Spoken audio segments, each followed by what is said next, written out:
Hi guys, this is your medical esthetician psychological first aid provider at ang nakikita po ninyo na kulay tsaa na tubig na yan po ay ang pure agarwood extract na ilalagay ko po sa sabon na aking gagawin.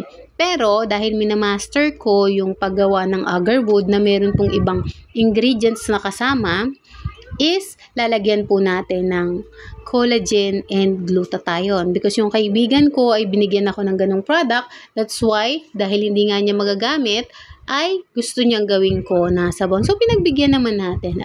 Ang kailangan lang kasi sa ganito ay mahalo natin ng tama, maayos, at eksakto. Dahil kapag hindi eksakto po yung halo or yung formulation, hindi po ito magiging sabon. Masasayang ang lahat ng effort, ng oras, ng ingredients, ng materials na ginagamit. Kaya pagdating po sa agarwood, again, sinabi ko sa mga una kong vlogs na napakaselan po ng agarwood.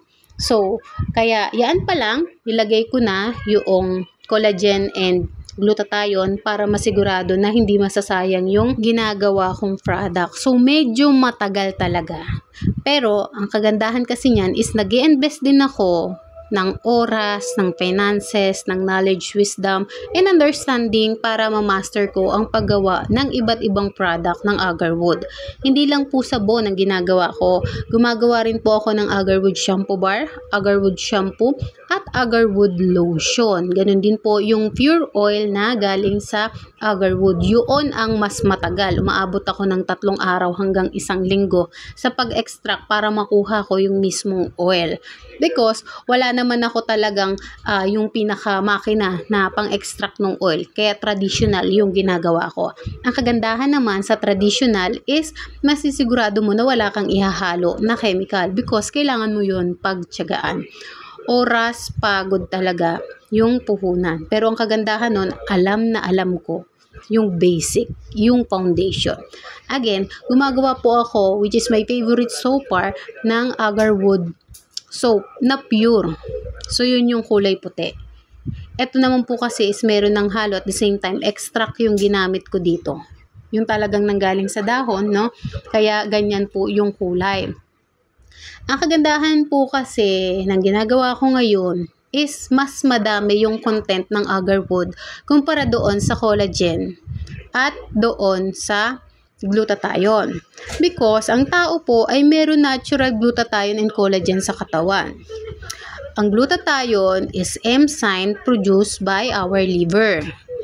Ang collagen naman po is, ito po ay protein na pinuproduce naman po ng ating integumentary system, which is yung balat po natin.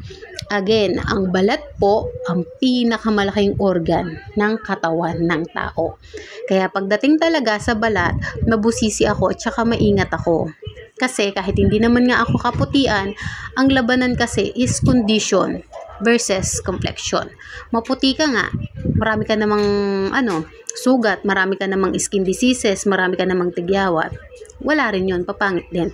Unlike kagaya namin, kagaya natin mga morena or mga darker yung color, hindi tayo kaputian, pero ang pinakamaganda kasi is healthy yung balat.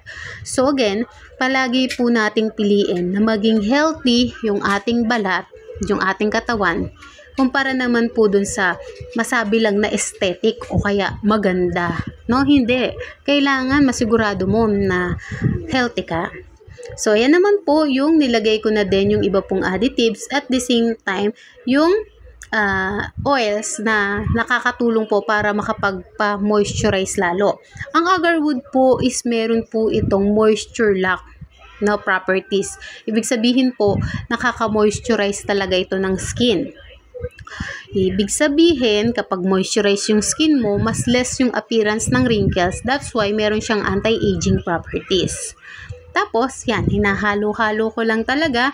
Kailangan na masiguradong tama yung combination ng lahat ng ingredients dahil kapag hindi tama yung halo at hindi tama yung formulation, hindi po yan mabubuo at pangit yung kalalabasan.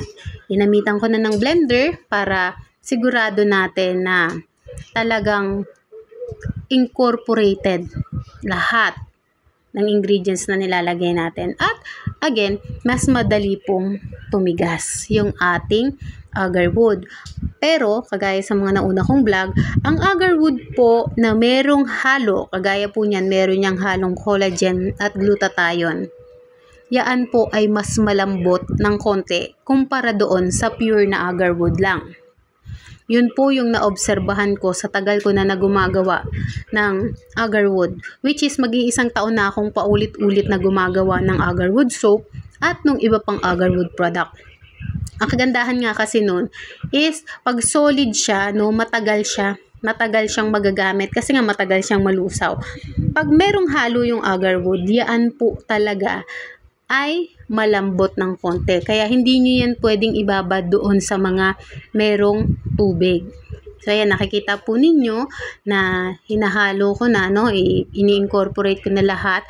At siyempre, unti-unti, sinasalin ko po yan. At ayan na po, nung nasalin ko, actually messy yan kanina, yung may mga tulo-tulo.